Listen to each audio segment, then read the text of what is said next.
निरंजन पोद्दार राजनीतिक विश्लेषक के तौर पर मेरे साथ जुड़े हुए हैं। निरंजन जी, आप ही पहले बताएं, सबसे पहले जब ये जो सर्वे आता है, इस तरह के सर्वे जो है उनके महत्व को कैसे आप आंकते हैं? निश्चित ही पूरे देशवासियों के लिए तो ये एक बड़ा अच्छा मौका होता है, लेकिन राजनीतिक दल हम देखते हैं भारतीय जनता पार्टी इसको आगामी चुनाव के लिहाज से बहुत भुना सकती है और विपक्ष इस पर हमले करेगा, एजेंसी पर प्रश्न चिन्ह लगाएगा। आपका आकलन क्या कहता है ऐसे सर्वे पर? देखिए प्रवीण जी, निश्चित रूप से जो सर्वे एजेंसियां हैं ये कोई ऐसा नहीं है अपने घर में बैठकर की रिपोर्टें छाप देती है। निश्चित रूप से ये जो जनता का मूड है, जनता का मन है, जनता की आत्मा है, जनता का विचार है, और उस अपने अपने स्रोतों से, विभिन्न स्रोतों से ये उस चीज का एक अनुमान लगाते हैं, क्योंकि इनको केवल वो सर्वे रिपोर्ट से मतलब नहीं होता है। इनको अपनी जो उनके अपने जो संस्थान है, उनकी जो अपनी पत्रिकाएं हैं, उनकी भी उनको प्रतिष्ठा बढ़ानी होती है। अगर वो ऐसे ही किसी उलझुल प्रकार का अगर सर्वे अगर वो प्रकाशित कर देंगे तो उनकी वो प्रमाणिकता या उनकी वो प्रतिष्ठा नहीं रहेगी, जो प्रतिष्ठा उनकी है जिस चीज के लिए वो जानी जाती है।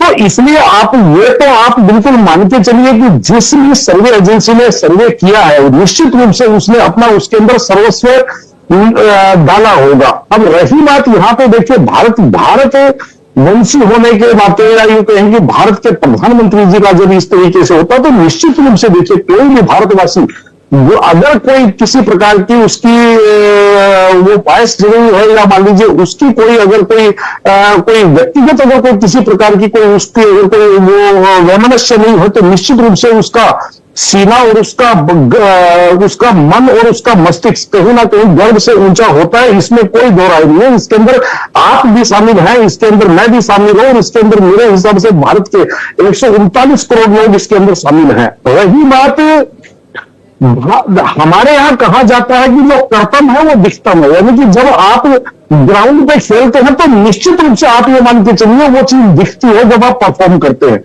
और जिस तरीके से प्रधानमंत्री नरेंद्र मोदी जी का पिछले 11 वर्षों के कार्यकाल को हम देख रहे हैं, इससे पहले अगर हम गुजरात के मुख्यमंत्री के रूप में कार्यकाल देखें तो वो भी स्वर्णिम कार्यकाल उनका माना जाएगा। लेकिन पिछले 11 वर्ष के अंदर जो प्रधानमंत्री का जो प्रधानमंत्री पद के ऊपर रहते हुए जो कार्यकाल है, तो इसके अंदर कुछ चीजें ऐसी हैं जो प्रधानमंत्री जी के जो राजनीतिक दुश्मन है या इनके जो दृढ़ विरोधी है वो भी उस चीज से इनकार नहीं कर सकते, वो भी उसकी प्रशंसा किए बिना रहेंगे नहीं। और उनके अंदर सबसे पहली चीज तो आप ये देखेंगे कि दृढ़ इच्छा शक्ति, जिस तरीके से नरेंद्र मोदी जी की जो इच्छा शक्ति है, तो वो इच्छा शक्ति भी धैर्य के साथ, यानी कि कभी आवेशित आक्रोशित आपने प्रधानमंत्री जी को नहीं देखा होगा। और उसके बाद में जिसको कहते हैं कि जो उनकी परमात्मा ने उनको एक समझ लीजिए एक नवाजा है इस चीज से कि आज 70-75 वर्ष की 70-71-74 वर्ष की आयु के अंदर भी जो उनकी कार्य क्षमता है, यानी कि अगर पूरे दिन के अंदर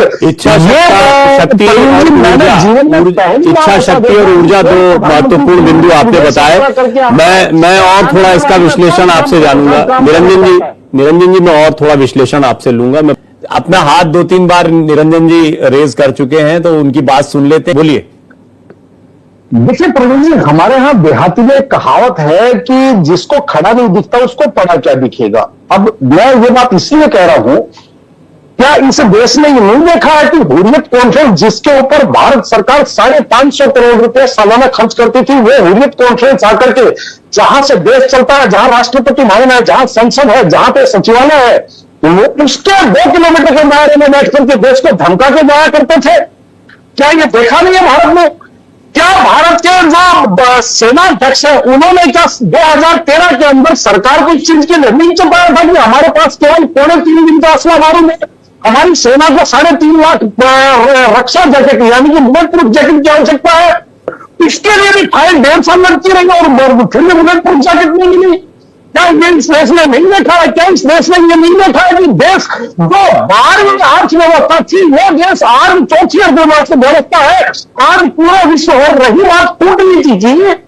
और देखिए आपको सीधी भाषा में एक बात बता रहा हूं कि कूटनीति का सीधा सा मतलब है किसी से कुछ देख करके उससे कुछ लेना। और हर कोई भी देश किसी पर मेहरबानी नहीं करता है। हर देश किसी ना किसी को दूसरे देश को दबाना चाहता है और वहां से कुछ ना कुछ पाना चाहता है।